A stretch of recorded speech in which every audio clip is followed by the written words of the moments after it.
तो एक बार फिर से स्वागत है सफलता गुरु कोचिंग सेंटर में। तो आज की क्लास में लेकर आए हैं क्लास 10th गणित की बहुत ही इम्पोर्टेंट सब्जेक्टिव सवाल जो आपके मैट्रिक बोर्ड परीक्षा के लिए काफ़ी महत्वपूर्ण है। तो आइए क्लास को शुरू करते हैं। और शुरू करने से पहले यदि अभी तक आप लोगों ने हमारे चैनल को सब्सक्राइब नहीं किया है तो चैनल को सब्सक्राइब करके वीडियो को अपने सारे दोस्तों या ग्रुपों के पास शेयर कर दीजिए। तो चलिए सबसे पहले क्वेश्चन नंबर 1 यानी कि ये बहुत ही इंपॉर्टेंट वीवीआई सवाल है। और आइए हम सब सवाल को लिखते हुए चलेंगे और आप भी लिखते हुए चलिएगा। तो देख सकते हैं हम लिखेंगे और आपको समझते हुए चलना है। तो पहला सवाल है प्रतिस्थापन। देखिए हम सवाल को लिख चुके हैं कि सर प्रतिस्थापन विधि से निम्न रेखीय समीकरण युग्म को हल करें। और समीकरण को क्या हल करना है, तो पहला सवाल है यानी कि 8x प्लस के 5y बराबर 9 यानी कि ये समीकरण 1 है। और 3x प्लस 2y बराबर 4 यानी कि समीकरण 2 है। तो बोर्ड परीक्षा में आपको कैसे बनाना है, तो सबसे पहले आपको लिखना पड़ेगा हल। और हल लिखने के बाद आपको सबसे पहले इसी को लिखना है यानी कि 8x प्लस के 5y बराबर 9 और 3x प्लस के 2y बराबर कितना हो जाएगा 4। इसका नाम देंगे हम सब समीकरण 1। ध्यान से समझिएगा, इसका नाम क्या देंगे समीकरण 1 और इसका नाम देंगे समीकरण 2। इतना आपको लिख लेना है। फिर इतना लिखने के बाद जब भी प्रतिस्थापन विधि बनता है तो सबसे पहले आपको लिखना है समीकरण 1 से। तो यहाँ लिखेंगे समीकरण 1 से। और जो भी समीकरण 1 दिया है ना उसको लिखिए 8x प्लस के 5y बराबर कितना होगा 9। तो देखिए मेरे प्यारे भाई, जब भी आपको समीकरण 1 लिख लीजिएगा तो उसके बाद करना क्या है कि आपको x को अकेला करना है। या तो x को अकेला कर लीजिए या y को अकेला कर लीजिए, दोनों में से किसी एक को अकेला कीजिए। तो हम सब 8x को अकेला करेंगे तो 8x बराबर क्या जा रहा है 9 और ये प्लस के 5y है। इस तरफ पक्षांतर करेंगे तो माइनस के 5y हो जाएगा। फिर क्या करना है, देखिए जब भी हम सब x को अकेला करेंगे ना तो ये x, देखिए ये 8 गुणे x है और 8 गुणे x बराबर जो है वो 9 माइनस 5y है। तो देखिए यहाँ पर x के साथ गुना में क्या है, तो x के साथ गुना में 8 है और गुना वाला संख्या बटा में आएगा। तो x को अकेला किए तो x बराबर कितना हो गया 9 माइनस के 5y बटे में कितना हो गया 8। इस तरह से x जो है वो अकेला हो गया, इसलिए इसका नाम देंगे समीकरण 1 हो गया, समीकरण 2 हो गया और इसका नाम देंगे समीकरण 3। तो लिख लेंगे समीकरण 3 है। और जो भी x अकेला निकला है ना, x का मान समीकरण 2 में प्रतिस्थापित कर देंगे। क्यों? क्योंकि हम सब प्रतिस्थापन विधि से बना रहे हैं। तो यहाँ पर जो लिखना है वो लिखना है x का मान समीकरण, आपको लिखते चलना है x का मान समीकरण 2 में प्रतिस्थापित करने पर, क्योंकि हम प्रतिस्थापन विधि बना रहे हैं तो लिखेंगे प्रतिस्थापित करने पर। तो देखिए समीकरण 2 क्या है 3x प्लस 2y बराबर 4। तो इसका नाम लिख लीजिए 3x प्लस के 2y बराबर कितना हो जाएगा 4। अब यहाँ देखिए 3x है और यहाँ पर क्या x का जो मान है वो क्या है, तो x बराबर 9 माइनस 5y बटे में कितना है 8। तो 3 का 3 और x के जगह जो मान रखेंगे वो क्या रखेंगे 3x। देखिए ध्यान से 3 और यहाँ पर मल्टीप्लाई देंगे और x का मान है 9 माइनस 5y और बटे में कितना है 8 है, प्लस 2y बराबर कितना हो जाएगा 4। तो उसके बाद आपको इस तरीक़ा से एक तीर का निशान दे देना है। और तीर का निशान देने के बाद आपको समझना है यहाँ पर मेन पॉइंट। देखिए सर सबसे पहले ये 3 का गुना 9 में होगा और ये 3 का गुना 5y में होगा। तो 3 का गुना 9 में, 3 का गुना 5 में, तो 3 में 9 से मल्टीप्लाई करेंगे तो कितना होगा, तो 3 नाम कितना होता है 27 और 3 पचे कितना होता है 15y। उम्मीद करते हैं कि यहाँ तक आपको समझ में आया होगा। और बटे में कितना है 8 प्लस के 2y बराबर कितना है 4। क्या यहाँ तक आपको समझ में आया?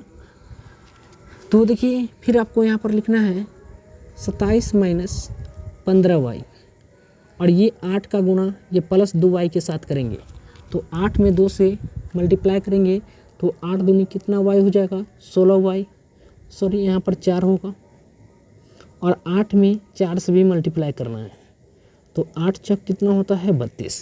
उम्मीद करते हैं कि यहाँ तक आपको समझ में आया होगा।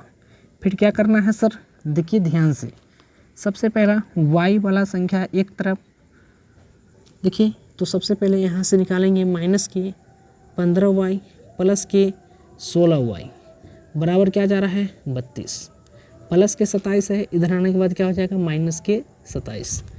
तो देखिए माइनस प्लस क्या होता है, तो माइनस प्लस क्या होता है माइनस होता है। तो 15y में से 16y गया तो सिर्फ क्या बचेगा y, और 32 में से 27 घटाएंगे तो कितना बचेगा 5। कहने का मतलब है कि हमारे पास y का जो मान आया है वो कितना आया है 5 आया है। क्या आपको यहाँ तक समझ में आया? चलिए तो नेक्स्ट, जैसे ही y का मान 5 आया तो y का मान जो समीकरण हम सब 3 बनाए थे ना, x बराबर 9 माइनस 5y/8, यहीं पर आकर रख देना है। तो अब y का जो मान निकला है 5, तो यहाँ पर एक और चीज़ लिखना है आपको, y का मान देखिए लिखना है y का मान समीकरण 3 में प्रतिस्थापित करने पर, y का मान समीकरण 3 में प्रतिस्थापित करने पर, देखिए तो समीकरण 3 क्या था, x बराबर 9 माइनस 5y और बटे में क्या था 8। यहाँ तक समझ में आया? तो x बराबर जो होगा वो 9 माइनस 5 और y की जगह क्या हो जाएगा, तो y की जगह जो होगा वो क्या होगा, तो देखिए 5 हो जाएगा और बटे में कितना होगा 8। तो यहाँ तक भी समझ में आया होगा आपको। फिर क्या करना है, तो x बराबर 9 और 5 बचे कितना होता है 25, डिवाइड में कितना होगा 8। तो नीचे हम थोड़ा करते हैं, देखिएगा ध्यान से, x बराबर 9 में से 25 घटाएंगे तो माइनस के कितना आएगा 16 और बटे में कितना होगा 8। 8 से काटिए 2 मरते हुए, तो x का जो मान आया वो माइनस के कितना आया 2 आ गया।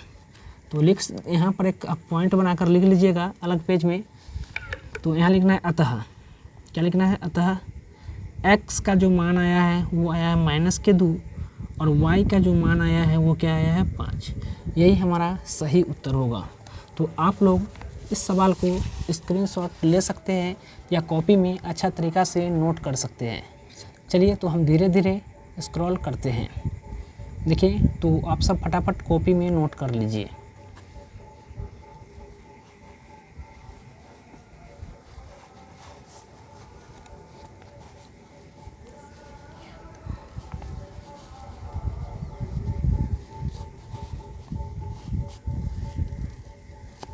उम्मीद करते हैं कि आप लोग यहाँ पर ले लिए होंगे। चलिए स्क्रीनशॉट या कॉपी में नोट कर लीजिए। तो चलिए हम सब दूसरे नंबर सवाल को लिखते हैं। तो देखिए 2 नंबर सवाल है, समांतर श्रेणी 21, 42, 63, 84, डैश डैश का कौन सा पद 420 है। तो आइए इस सवाल को कैसे हम सब हल करते हैं। तो सबसे पहले एग्ज़ाम हॉल में लिखना है उत्तर के बाद लिखना है दिए गए समांतर श्रेणी, लिखेंगे यहाँ पर या दिए गए समांतर श्रेणी। तो जो भी समांतर श्रेणी दिया गया है उसको हम सब क्या करेंगे लिख लेंगे। सबसे पहले लिखेंगे 21, 21 के बाद है 42, 42 के बाद क्या है 63, 63 के बाद कितना है 84, डैश डैश कौन सा पद कहाँ तक है तो 420 तक।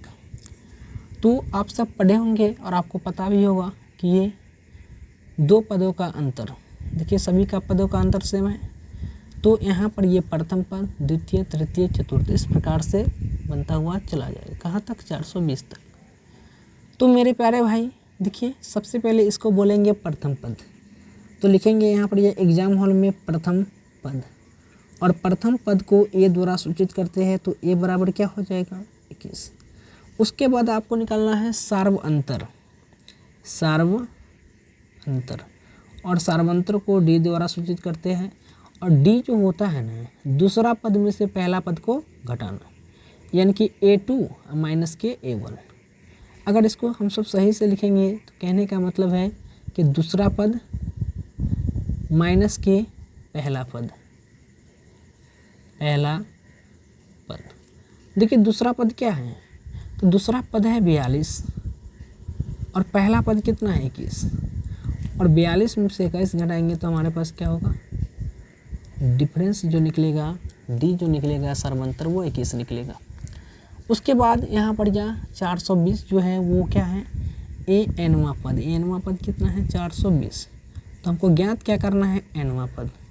तो एनवा पद का सूत्र क्या होता है मेरे प्यारे भाई, तो आप सभी को पता होगा एनवा पद का सूत्र होता है ए एन माइनस के ए अंतिम पद माइनस के प्रथम पद बटे सर्वांतर प्लस कितना होता है 1।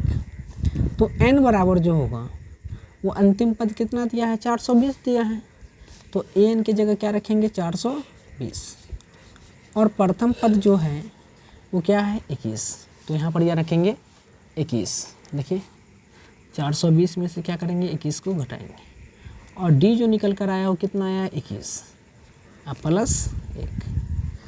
उम्मीद करते हैं कि यहाँ तक आपको समझ में आया होगा। तो n बराबर 420 में से 21 को क्या करेंगे, घटाएंगे। तो 420 में से 1 घटाएंगे तो कितना आएगा 399 बटे में क्या होगा 21, और प्लस कितना होगा 1। और 21 में आपको 399 से जब भाग दीजिएगा ना तो ये कटेगा कितना मरतबे 21 एकम 21 हो गया, और घटाएंगे तो 21 एकम 21, 9 में से गया 8, 3 में से 2 गया तो 189, और 21 नमा क्या होता है 399 प्लस 1। तो n बराबर 19 से 1 कितना होगा 20। तो यहाँ पर n जो निकला वो क्या निकला 20। तो इस सवाल का राइट आंसर क्या होगा 20वां पद। चलिए तो आपको यहाँ पर लिख लेना है। चलिए तो इस सवाल को आपको अच्छा से क्या करना है, फ़ोटो खींच लेना है और लिख लेना है। देखिए हम धीरे धीरे स्क्रॉल करते हैं, तो फटाफट आप लिख लीजिएगा मेरे प्यारे भाई। बहुत ही इम्पोर्टेंट सवाल है और आपको ध्यान से ये सभी सवाल बनाकर एग्ज़ाम हॉल में जाना है। चलिए तो उम्मीद करते हैं कि ये भी सवाल आप नोट कर लिए होंगे। तो नेक्स्ट 10 के 3 नंबर सवाल को हम लिखते हैं। तो वो देखिए 3 नंबर सवाल को, 3 नंबर सवाल है कि बिंदु 5,-8 तथा -7,-3 के बीच की दूरी ज्ञात करें। तो सबसे पहले क्या लिखना है हल, और हल के बाद जो है बिंदु दिया है ना 5,-8 और तथा -7,-3, तो लिखना है हल। और मान लेंगे बिंदु ए और बी, तो लिखेंगे यहाँ सबसे पहले इसको लिखेंगे यहाँ पर, यहाँ x1 यहाँ लिखेंगे, यहाँ 2 बिंदु के जो भी दूरी है वो लिख लेना है आपको। x1 5, इसको x1 तो इसको y1, इसको x2 तो इसको y2। तो x1 क्या है 5, y1 कितना हो जाएगा -8, और x2 जो है वो कितना है -7, और y2 जो है वो क्या है -3। और आपको 2 बिंदुओं के बीच की दूरी सूत्र आपको पता होगा फार्मूला, तो नहीं पता है तो आप लोग यहाँ पर जो भी हम फार्मूला बता रहे हैं उसको फटाफट आपको नोट कर लेना है। तो मेरे प्रिय विद्यार्थी एक हम आपको इसको डायग्राम की सहायता से समझाएंगे। देखिए जैसे कि मान के चलिए बिंदु हम खींचते हैं इस प्रकार से, देखिएगा इसका नाम दे देंगे हम सब P और इसका नाम क्या दे देंगे Q। P जो है वो 5, क्या है -8, और Q जो है -7, -3। तो यही हम आपको समझाना चाह रहे थे कि सर दूरी सूत्र से दूरी जो मापे है वो P और क्या मापे हैं Q। इसलिए इस बिंदु का x1, y1, x2 और y2 तो लिखेंगे दूरी सूत्र से। क्या लिखेंगे नेक्स्ट स्टेप में? दूरी सूत्र से। दूरी सूत्र से दूरी जो निकालेंगे वो क्या निकालेंगे? P और Q। तो लिखेंगे PQ। PQ बराबर फार्मूला लगाएंगे और फार्मूला आपको पता भी होगा, x1 माइनस के x2 और इसका whole square plus y1 minus के y2 और इसका होल स्क्वायर और पूरा का क्या लगा देना है? रूट। चलिए तो आपको इसी में सभी का मान रख देना है। देखिए जैसे कि x1, तो x1 का मान कितना है? 5 है, तो यहाँ पर क्या रखेंगे? 5 माइनस, और x2 का मान कितना है? माइनस के 7, छोटा सा ब्रैकेट में लगा देंगे। क्या आपको ये समझ में आया? चलिए और इसका क्या कर देंगे? स्क्वायर प्लस y1 का मान कितना है? माइनस के 8, तो यहाँ पर रखेंगे माइनस के 8, और y2 का जो मान है वो क्या है? माइनस है, तो y2 का मान माइनस के 3, तो यहाँ पर रखेंगे माइनस के 3, और ये इसका भी क्या कर देंगे? स्क्वायर, या ब्रैकेट घेर सकते हैं, और पूरे का क्या लगा देंगे? तो मेरे भाई रूट। देखिए सबसे पहले ये 5 का 5 रहेगा, माइनस माइनस क्या होगा? प्लस 7 और इसका whole square plus minus 8, minus minus plus यानी कि 3 और इसका स्क्वायर, और पूरे का क्या लगा देंगे? रूट। तो देखिए 7 5 कितना हो जाएगा? 12, तो 12 का square plus minus 8 plus 3, minus plus क्या होता है? माइनस। 8 में से 3 घटाएंगे तो कितना आएगा? 5, और इसका क्या कर देंगे? स्क्वायर, और पूरे का रूट, पूरे का वर्ग लगा दिए। 12 का स्क्वायर कितना होगा? 144, और 5 का स्क्वायर कितना होगा? 25, और देखिए पूरे लगाएंगे तो क्या है? 169 किसका होता है? तो 13। तो इस सवाल का राइट आंसर क्या होगा? और आपको लगाना है 13 इकाई। तो मेरे प्यारे भाई उम्मीद करते हैं कि आपको समझ में आया होगा। आप लोग इसका कॉपी में एक अच्छा खासा नोट्स बना लीजिएगा, देख सकते हैं। तो चलिए नेक्स्ट सवाल लिखते हैं। नेक्स्ट यानी कि 4 नंबर सवाल। तो देखिए 4 नंबर सवाल है, लंबवृत्तीय शंकु का आयतन निकाले जिसकी ऊंचाई 28 सेंटीमीटर और आधार की त्रिज्या 21 सेंटीमीटर हो। तो एग्ज़ाम में सबसे पहले आपको लिखना है हल, और हल के बाद लिखना है दिया है। दिया है, दिया क्या है? शंकु की ऊंचाई और आधार की त्रिज्या कितना दिया है? 21 सेंटीमीटर। तो लिखेंगे ऊंचाई जो दिया है वो ऊंचाई कितना दिया है? 28 सेंटीमीटर, और आधार की त्रिज्या जो दिया है वो त्रिज्या कितना दिया है? R 21 centimetre. तो देखिए ऊंचाई को h बोलेंगे, तो लिखेंगे लंबवृत्तीय, लंबवृत्तीय शंकु का आयतन। फार्मूला क्या होता है? तो 1/3 गुने पाई आर स्क्वायर एच। तो 1/3 का 1/3 रहेगा, और पाई का मान कितना होता है? 22/60, और आर कितना दिया? 21, तो 21 का स्क्वायर, और एच कितना है? 28।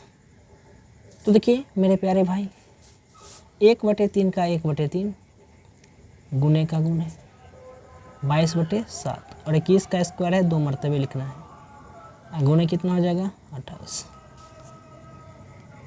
देखिए इसको काटेंगे 7 3 21, और 3 से 3 कैंसिल, तो यहाँ पर क्या बचा?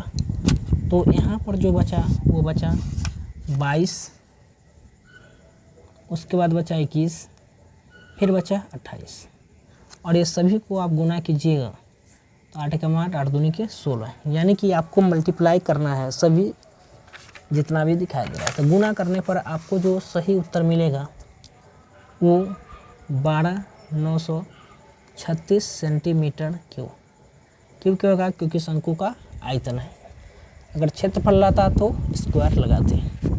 तो नेक्स्ट बढ़ते हैं, नेक्स्ट यानी कि 4 के बाद 5 नंबर सवाल को। तो देखिए सवाल नंबर 5 क्या है। यदि वितरण 40, 15, 18, 22, 29, x, 32, y तथा 29 का समांतर माध्य 25 है। कहने का मतलब कि समांतर माध्य पहले से कितना दिया है 25, तो आपको x और y का मान निकालना है। तो सबसे पहले क्या लिखेंगे, हल। हल के बाद क्या लिखेंगे, माध्य पहले से दिया है 25, तो क्या करेंगे, माध्य का माध्य लिखेंगे और माध्य बराबर जो भी वितरण दिया है ना वो सभी को जोड़ लेंगे, यानी कि 40, 15, 18, 22, 29, x, 32, y और 29, तो सभी को क्या कर लेंगे, जोड़ लेंगे। 40 plus 15 plus 18 plus 22 plus 29 plus x plus 32 plus y plus 29 और गिन लेंगे कितनी संख्या है, 1 2 3 4 5 6 7 8 9, तो बटे में क्या लगा देंगे, 9। चलिए यहाँ समझ में। और माध्य जो दिया है वो कितना दिया है 25, तो माध्य के सामने क्या रखेंगे, 25 बराबर का बराबर। ये सभी संख्या को आपको ऐड करना है। तो जब सभी संख्या का संख्या के साथ जोड़ेंगे तो सभी संख्या को अगर हम जोड़ेंगे तो पूरा आएगा 185 प्लस x और क्या बचा y, तो x प्लस y बटे में क्या बचा 9। तो आप देखिए यहाँ से तिर्यक गुना करेंगे, यानी कि तिरछी गुना करेंगे। 25 में 9 से गुना करेंगे तो 25 नमा कितना होगा, 225। 225 बराबर 185 प्लस x प्लस कितना होगा y। तो देखिए मेरे प्यारे भाई, आपको इस चिन्ह का ध्यान में रखना है। देखिए तो क्या करेंगे, 225 का 225 रहेगा, प्लस के 185 है, इधर आने के बाद क्या हो जाएगा, माइनस के 185 बराबर x प्लस y। तो x प्लस y जो निकलेगा, 225 में से 185 घटाएंगे तो कितना निकलेगा, 40। तो इस सवाल का सही उत्तर जो होगा वो कितना होगा, 40। उम्मीद करते हैं कि आपको यह सवाल समझ में आया होगा। आप लोग इसको कॉपी में नोट कर लीजिए। चलिए तो नेक्स्ट यानी कि अगले सवाल देखते हैं। तो देखिए मेरे प्यारे भाई, सवाल नंबर 6 जो है, इस सवाल को ध्यान से आपको पढ़ना है। सवाल है कि 17 प्रेक्षणों का माध्य 20 है। तो जहाँ तक फुल स्टॉप है वहाँ तक पढ़िए। 17 प्रेक्षणों का माध्य कितना है, 20 है। यदि प्रथम 9 प्रेक्षणों का माध्य 23 है और अंतिम 9 प्रेक्षणों का माध्य 18 है, तो 9वां प्रेक्षण ज्ञात करिए। तो मेरे प्यारे भाई, हम आपको यह बताने चाह रहे हैं कि यह सवाल को हम फुल में नेक्स्ट क्लास में लेकर आएंगे और इस सवाल को शॉर्ट में कैसे बनाते हैं उसकी आसान तरीका हम आपको सिखाने जा रहे हैं। तो देखिए सबसे पहले अगर आपको ऑब्जेक्टिव में यह सवाल आ जाएगा तो कैसे बनाएंगे और सब्जेक्टिव में कैसे आएगा वो नेक्स्ट क्लास में हम आपको बताएंगे। तो देखिए मेरे प्यारे भाई, सबसे पहले जहाँ तक फुल स्टॉप है वहाँ तक आप पढ़िए। तो 17 प्रेक्षणों का माध्य कितना है, 20 है। तो लिखेंगे 17 प्रेक्षणों का माध्य जो है वो कितना है, 20। तो सभी का माध्य निकालेंगे तो 17 दूनी कितना हो जाएगा, 34, यानी कि 340। फिर कहता है यदि प्रथम 9 प्रेक्षणों का माध्य 23 है, 9 प्रेक्षणों का माध्य कितना है, 23 है, तो इसका माध्य निकालिए, मल्टीप्लाई कीजिए। 9 में 3 से मल्टीप्लाई करेंगे, 9 3 27 के साथ, हासिल कितना हुआ, 2। 9 दूनी 18, 19 1 20, यानी कि 207। फिर कहता है कि अंतिम 9 प्रेक्षणों का माध्य 18 है, तो अंतिम 9 प्रेक्षणों का माध्य कितना हो जाएगा, 18। और इसको भी माध्य निकाल दीजिए। तो 18 के पहरा 9 मरतबे आपको पढ़ लेना है। नहीं पढ़ने आता है तो आपको ऐसे है कि 8 में 9 से मल्टीप्लाई कीजिए, 8 9 72 के 2, हासिल कितना हुआ, 7। फिर 1 में 9 से मल्टीप्लाई कीजिए, 9 एकम 9 और 9 और 7 कितना होता है, 16। सॉरी, तो 9 कितना होता है, 16। तो 18 9 कितना होता है, 162। हम आपको यह समझाने की कोशिश कर रहे हैं कि आपको पहाड़ा तो आता है लेकिन मल्टीप्लाई भी कर सकते हैं, क्योंकि प्रैक्टिस करने से ही आपको ज़्यादातर आएगा। तो देखिए क्या करना है, तो सवाल में कहा तो 9वां परीक्षण ज्ञात कीजिए। तो अगर इस परीक्षण को दोनों को जोड़ेंगे तो 9 9 18, तो 17 में से 18 यानी कि 1, तो 9वां परीक्षण ज्ञात हो जाएगा। तो इसको आपको क्या करना है, जोड़ लेना है। तो देखिए 7 और 2 कितना होता है, 9। क्या आप यह समझ में, और 6 का 6 रहेगा और 2 1 3।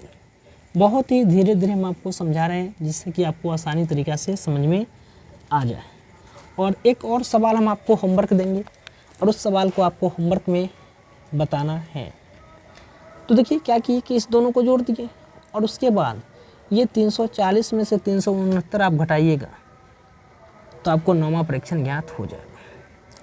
तो इसलिए क्या करेंगे, 369 में से आपको 40 घटा देना है। तो इस सवाल का राइट आंसर जो होगा वो घटाना सीखेंगे। 9, 6 में से 4 गया तो 2, यानी कि 9वां परीक्षण जो होगा वो कितना होगा, 29। तो इस सवाल का राइट आंसर जो होगा वो कितना होगा, 29। चलिए एक सवाल हम आपको होमवर्क देते हैं और इसका उत्तर आपको कमेंट बॉक्स में बताना है। तो आप इसका फ़ोटो ले सकते हैं। तो देखिए यही होमवर्क है और आपको बनाना है। चलिए, नहीं तो चलिए हम इस सवाल को हम आपको बता देते हैं और आपको नेक्स्ट सवाल में, नेक्स्ट वीडियो में आपको मिलेगा। तो देखिए सबसे पहले आपको लिखना है क्या, हल। हल लिखने के बाद सवाल को समझिए। सवाल है कि 7 छात्रों का औसत भार 56 kg है, फुल स्टॉप है, और उसमें 6 छात्रों का भार क्रमशः 52, 58, 55, 53, 56 तथा 54 kg है। तो 7वें छात्र का भार ज्ञात करें। अब ये जस्ट हम आपको सवाल बताए थे, तो शॉर्ट भी बना सकते हैं और फुल में भी बना सकते हैं। तो कैसे बनाइएगा, तो एग्ज़ाम में लिखने पड़ेगा 7 छात्रों का कुल भार। तो छात्रों का कुल भार या औसत भार कितना केजी है, 56 kg। तो 7 गुने कितना होगा, 56। तो गुना कीजिए तो कितना केजी है, 392 kg। फिर 6 छात्रों का भार इतना इतना दिया है, तो जो 52, 58, 55, 53, 56 और 54 kg दिया है ना, ये सभी को आपको जोड़ देना है। तो 6 छात्रों का लिखेंगे, 6 छात्रों का कुल भार। तो 6 छात्रों का कुल भार जो है हम आपको क्या बताएं, ये सभी 52, 58, 55, 53, 56 और 54 को जोड़ देना है। सभी को जोड़कर आपको मिलाना है। कैसे जोड़ेंगे, तो देखिए सभी को पहले लिख लीजिएगा। लिखना है 52 plus 58 plus 55 plus 53 plus 56 plus 54। सभी को आप जोड़िए और हमें बताइए कितना आया है। तो देखिए हम जोड़ते हैं, 6 4 10, 10 3 13, 13 5 18, 18 8 कितना 26, 26 और 2, यानी कि लास्ट में 8 आना चाहिए।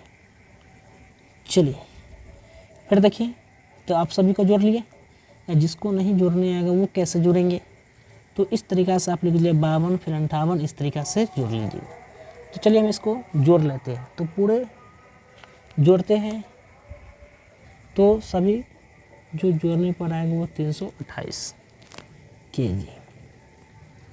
तो 7वें छात्र का औसत भार निकालने के लिए क्या करेंगे, लिखेंगे 7वें छात्र का भार क्या करेंगे, 392 kg में से 328 kg घटा देंगे। तो इस सवाल का राइट आंसर जो होगा वो 64 kg होगा। आपको लग रहा होगा कि सर सवाल तो बिल्कुल अलग है। तो मेरे प्यारे विद्यार्थी, सभी सवाल को ध्यान से आपको समझना है, और जो 6 नंबर सवाल करवाए हैं ना, एक सवाल डिस्क्रिप्शन में दिया गया है, उसको आपको बनाकर कमेंट में आंसर बताना है, जाके डिस्क्रिप्शन बॉक्स चेक कीजिए।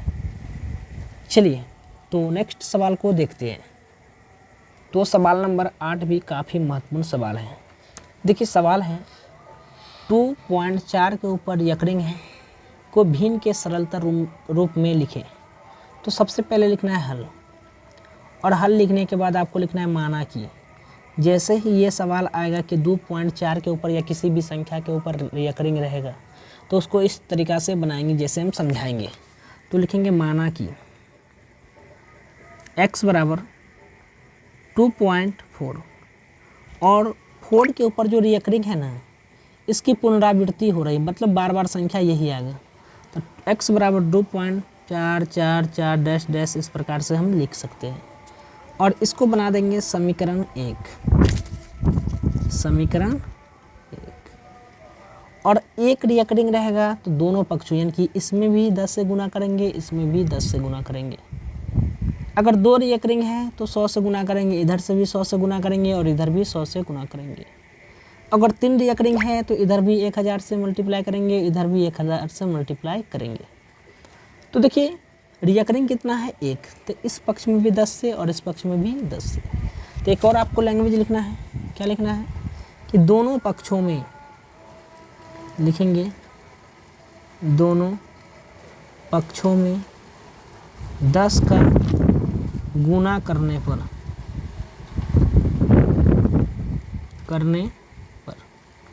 तो देखिए 10 में इधर भी गुना करेंगे तो 10 गुणे x बराबर 10 गुणे 2.4444 जिस प्रकार से आपको लिखना है। तो 10 में x से गुना करेंगे तो कितना होगा 10x। और क्या सर 10 गुणे ये पूरे संख्या में मल्टीप्लाई करना? नहीं मेरे प्यारे विद्यार्थी, ये जो 10 आया है ना या 100 आएगा, 10 का 10 लिख लेना, आपको रफ ये समझा रहे हैं हम।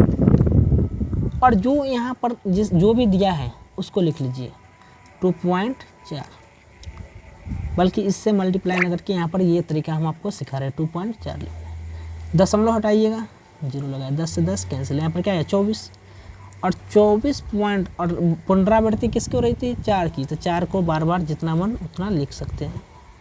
इसको बना देंगे समीकरण 2। ये रफ था, ये आपको नोट नहीं करना है, समझे।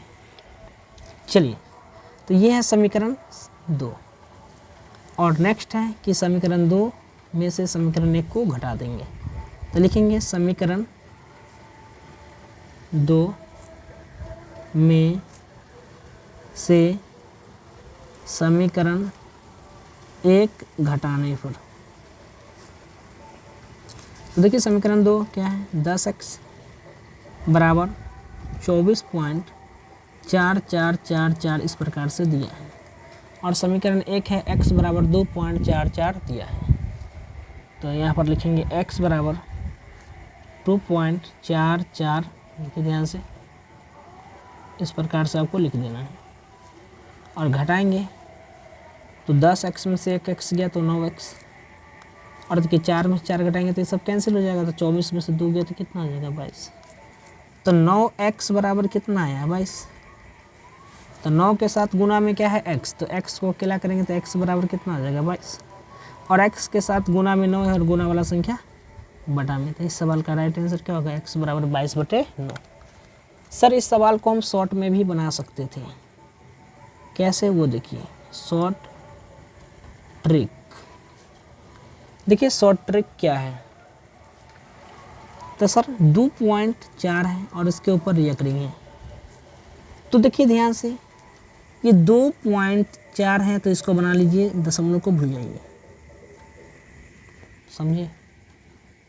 और किस पर रियकरिंग नहीं है 2 पर, कितना पर रियकरिंग है 1 पर, तो 1 बदला 2 गो रहेगा 2, 9 3 गो रहेगा 3 गो, तो 24 में से 2 गया तो कितना हो जाएगा 22/9। इस सवाल का सही उत्तर हो जाएगा। उम्मीद करते हैं कि आपको यह क्लास बहुत ही अच्छा तरीक़ा से समझ में आ रहा होगा। तो समझ में आ रहा होगा तो आपको सबसे पहले लाइक कर देना है, शेयर कर देना है एंड सब्सक्राइब कर देना है। लाइक शेयर एंड सब्सक्राइब जरूर करें, और कमेंट बॉक्स में ज़रूर बताएं कि आपको यह क्लास कैसा लगा। तो चलिए हम सब नेक्स्ट सवाल को देखते हैं, यानी कि अगले सवाल। तो देखिए नेक्स्ट सवाल है 140 को अभाज्य गुणनखंडों के गुणनफल के रूप में लिखिए। तो आपको कुछ भी नहीं करना है, सबसे पहले लिखना है हल और 140 के अभाज्य गुणनखंड आपको ज्ञात करना है। तो देखिए कैसे ज्ञात करेंगे। सबसे पहले आपको 140 ऐसे लिखना है और जिसके भी लास्ट में 0 रहे तो या तो 2 से कटेगा नहीं तो 5 से कटेगा। तो 2 से लगाइए, 2 से लगाएंगे 70 मरतबे कटेगा, 2 से 35 मरतबे और 5 आ गया तो कैसे लगा देंगे 5 से, 5 सते 35। तो यहाँ पर गुणनखंड जो निकला इसका वो 2 गुने 5 गुने 7। 2 कितना मरतबे आया है, 2 मरतबे, 2 के पावर मर 2। 5 कितना मरतबे आया है, 1 मरतबे। 7 भी 1 मरतबे। यही हमारा क्या है, उत्तर है। उम्मीद करते हैं कि आपको यह भी सवाल समझ में आया होगा। तो आप सब अगले सवाल यानी कि क्वेश्चन नंबर 9 सॉल्व करके आपको बताना है कमेंट बॉक्स में 156 का। तो मेरे प्यारे भाई, आप सभी को यह क्लास कैसा लगा ये आपको कमेंट बॉक्स में अवश्य बताइए, क्योंकि ऐसे ही क्लास पाने के लिए आप हमारे चैनल सफलता गुरु कोचिंग सेंटर को सब्सक्राइब कर लीजिए और वीडियो को अपने सारे दोस्तों या ग्रुपों के पास शेयर कर दीजिए। चलिए मिलते हैं नेक्स्ट क्लास में, तब तक के लिए bye and take care, all the best.